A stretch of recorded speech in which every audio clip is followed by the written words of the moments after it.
Hai guys, selamat datang di channel JM27.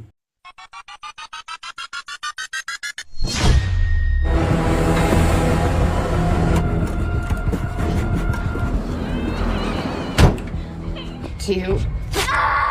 The ones who took me.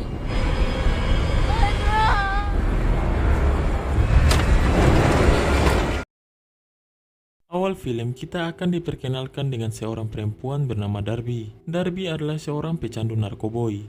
Di sini dia ditahan di tempat rehabilitasi. Saat sesi curhat dengan para pecandu, seorang perawat datang dan mengatakan kalau ada seseorang bernama Delphon menelpon dan memberitahu bahwa emaknya Darby mengalami pendarahan otak, lalu menyarankan Darby agar menelpon adiknya untuk info lebih lanjut. To the Lakeview Hospital. She had a brain operate tonight. Things are crazy here right now. You should call Devin. Yeah. Mom is in the hospital. I have to call my sister. Setelah itu, Darby menelpon adiknya. Di sini adiknya yang memang tidak menyukai Darby mengatakan tidak usah terlalu kepo dengan emak. Takut terjadi sesuatu kepada sang emak, Darby pun nekat mendatangi rumah sakit yang mana ibunya dirawat.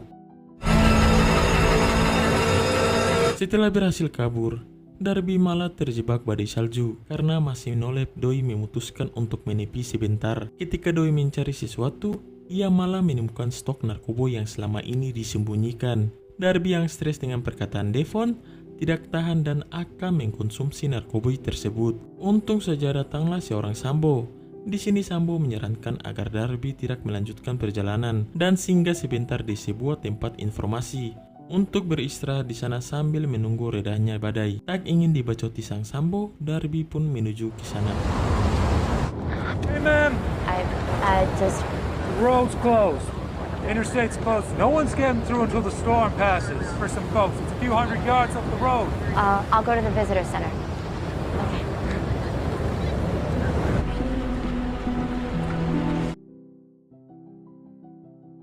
Setelah sampai di sana, kita akan diperkenalkan dengan sepasang pasutri yaitu Ed dan Sandy. Lalu di sini ada lelaki bot yaitu Lars dan I'm Ash. Ash. Got a lot of time. I got a game everyone. We're stuck here.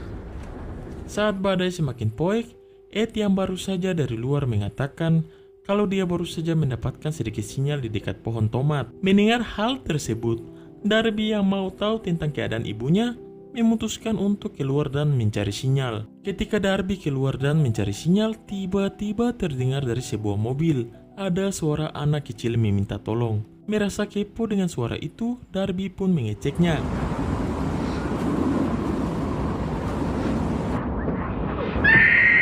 Oh my god! Terlihat sosok anak kecil yang sedang diikat di dalam mobil. Di sini Darby yang memang tidak bisa berbuat banyak, hanya bisa berjanji bahwa dia akan membebaskan anak tersebut, lalu masuk lagi ke dalam. I'm gonna get you out, okay?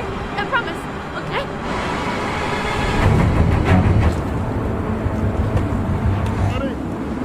No, I just forgot something in my. Hey, are you okay? Saat akan masuk ke dalam, dari kejauhan terlihat Ed yang sedang memantau. Darby yang tidak tahu mobil siapakah itu, hanya diam-diam saja. Ketika keadaan mulai membosankan, Ed yang mempunyai kartu joker menyarankan, "Guys, gimana kalau kita main kartu saja daripada gabut?" Merasa ada benarnya, mereka semua pun mau. Clears. And then some. Sandy, Ed, Darby, and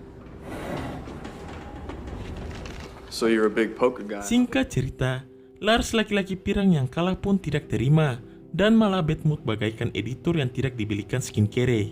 Melihat tingkah Lars, mereka yang ada di sana menjadi ilfil. Setelah itu, Darby yang sumpah karena tidak menemukan ide untuk menyelamatkan anak kecil tadi, pergi ke kamar mandi yang ada di belakang. Di sini dia menemukan sebuah jalan keluar yang menuju ke parkiran.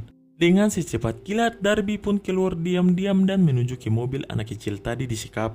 Saat sudah berada di mobil, Darby melihat gelang anak tersebut dengan keterangan bahwa anak ini memiliki penyakit Addison atau gangguan langka, di mana kelenjar adrenal tidak memproduksi cukup hormon. Singkatnya, anak tersebut tidak boleh terlalu lelah atau stres.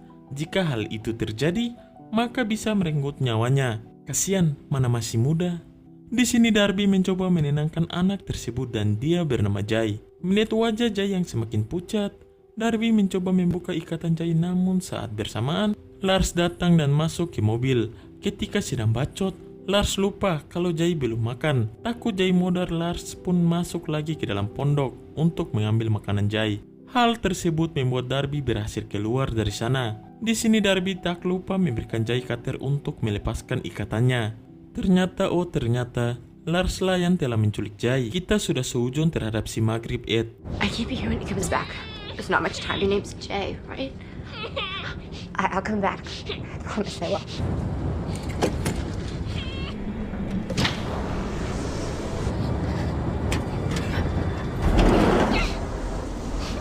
Di saat Darby masuk lagi ke dalam pondok melalui pintu belakang, terlihat Lars sudah kembali lagi ke mobil. Di sini Lars melihat ada jejak sepatu di belakang mobil, dan jejak sepatu itu menuju di belakang pondok. Takut aksi gilonya terbongkar, ia pun menuju ke sana. Merasa Lars membutuhkannya, Darby yang sedang ngabret bertemu dengan Ash. Tanpa membabi buta, Darby langsung mentransfer jigongnya kepada Ash. Lars yang mau masuk ke dalam malah melihat adegan tersebut. Menyaksikan itu, Lars tidak jadi mempergoki Darby. Saat Lars sudah pergi dari sana, Darby memberitahu Ash kalau Lars sedang menawan seorang bocah di mobilnya. Karena kau sudah memberikan jigongmu, maka aku akan menjadi pahlawanmu. Menjadi pahlawan saja tidak cukup, karena Lars Botti mempunyai pistol mau di headshot olehnya, tidak ada yang bisa dilakukan. Ash meminta Darby untuk pergi ke mobil dan melepaskan sang bocil Jay. Sementara itu, dirinya akan memberitahu Ed agar Ed juga ikut membantu menyergap Lars. Mendengar semua itu, Darby pun segera beraksi. He has a little girl tied up in his van. He knows that I was in the van, that's why he came in here. He has a gun. We have to find something here. Okay. I bet it'll...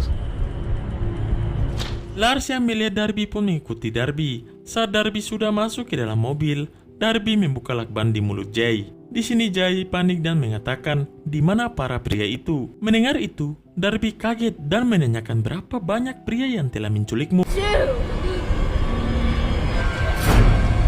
He's in the van! Yeah. Anjing! Dari dalam mobil, Darby melihat Ash dan Lars yang sedang berdiskusi. Ternyata Ash dan Lars lah dua pria itu. Melihat Lars dan Ash menuju ke mobil dengan secepat kilat, Darby langsung balik lagi masuk ke dalam pondok. Ash yang mengetahui kalau Darby pasti di belakang pondok, langsung mengikutinya. Ketika sudah bertemu Darby, Ash mengancam akan mengirimkan semua orang yang ada di sana ke alam barja jika Darby membocorkan insiden tadi. Di sini Ash mengambil ponsel milik Darby dan mendapati kalau Darby sempat menghubungi 911 untuk meminta bantuan. Akan tetapi, Ash mengatakan jika apa yang Darby lakukan akan sia-sia karena sinyalnya sudah pasti dipersulit sutradara agar filmnya lebih polote. Mendengar fakta tersebut, Darby pun pasrah. Lalu mereka bertiga balik ke ruangan utama untuk menggibah. Di sini Ash yang sudah mendengar cerita Darby tadi, ia mengancam Darby dengan mengungkit masa lalu kelam tentang ayahnya Darby. Saat suasana sedang tegang-tegangnya, terlihat Jay berhasil keluar dari mobil. Melihat itu, Darby berpura-pura ke belakang. Takut aksinya terbongkar, Ash juga mengikutinya. Lalu yang terjadi?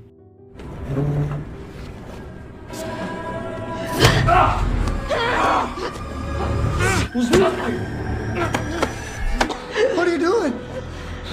Untung saja datanglah si Botti Lars. Lars yang masih memiliki hati melarang Ash agar jangan sampai mengirimkan Darby ke alam barja. Dan Lars juga memberitahu Ash kalau Jay sudah keluar dari mobil, meminta Ash untuk segera mencari Jay. Di sini si Dajjal Ash yang takut Darby kabur menyuruh Darby untuk ikut bersama mereka berdua sebagai umpan untuk menangkap Jay lagi. Saat sedang mencari-cari Jay, mereka sampai ke jurang yang tidak terlalu curam. Darby yang sudah memiliki rencana pun mulai beraksi. He finds him better homes. Louder. Shit!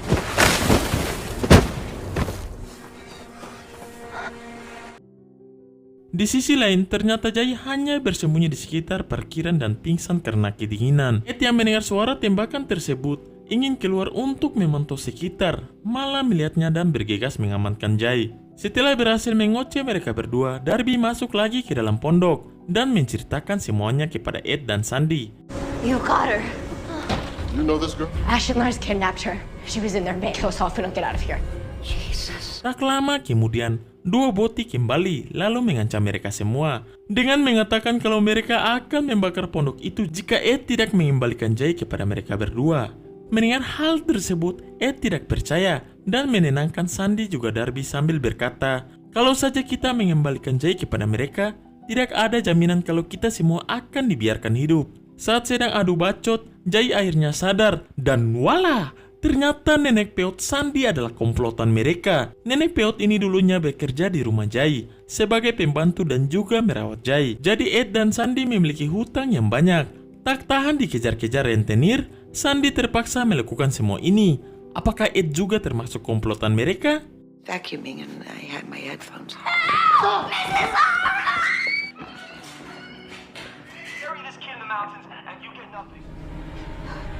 Ketika sedang tegang-tegangnya, Jay yang mau dijemput malaikat maut karena sakitnya terlihat kesakitan. Tak ingin Jay modar dan usahanya sia-sia, nenek peot terpaksa membuka pintu, lalu mengambil obat ke Ash untuk menyuntik obat tersebut kepada Jay, agar dia masih bisa dikasih diskon nyawa oleh sutradara. Ketika dua boti masuk ke dalam, mereka memberitahu kalau Jay akan dijual lebih banyak dari tawaran yang orang tua Jay berikan. Nenek peot Sandy yang mendengar itu tidak terima dan membacoti Ash. Lalu, yang terjadi? You were planning you could still change your mind. Someone offering you more than that? Huh? Or you just did it for the money? Oh my god! Akhirnya kedua pasutri ini tidak lagi merasakan kepedihan duniawi. Tak ingin membuang-buang waktu, Ash bergegas memakut tangan Darby agar tidak lagi macam-macam. Di sini Ash meminta Lars untuk menjaga Darby dan memberikan Lars pistol. Saat Ash sedang mencari kunci mobil di belakang, Darby menyuruh Jay untuk mematikan lampu agar Darby bisa melepaskan paku yang ada di tangannya. Sebelum membuka paku itu, dia memakai dulu barang haram ini. Dan yang terjadi...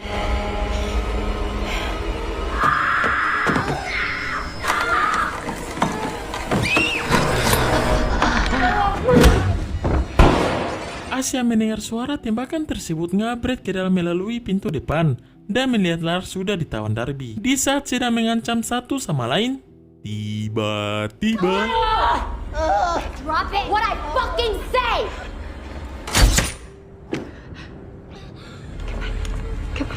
Holy shit! Naas sekali. Pukulan Jay membuat Lars terheadshot dan kembali ke alam barzah. Melihat kesempatan itu, Darby langsung saja berusaha kabur dari sana. Tetapi ya, cobaan dari sutradara tidak ada habisnya. Ash berhasil menembak ban mobil Darby, membuat mobilnya tidak selincah Toretto, terpaksa menabrak tiang listrik. Ketika akan menghampiri Darby, datanglah seorang Sambo. Ash yang melihat itu malah berpura-pura akting kalau ada kecelakaan. Sementara itu, saat Darby yang terbangun dari pingsannya berusaha menembak Ash, Sakaya bilaik, psikopet mah kuat. Ketika Darby ingin mengirimkan Ash ke alam barzah, yang terjadi... Hey you! Your weapon down! Wait, you don't Fucking now!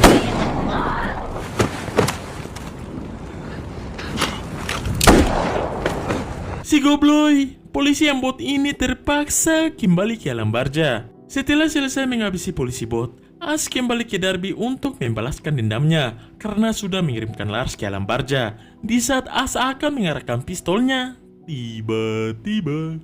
Remind me how it was again.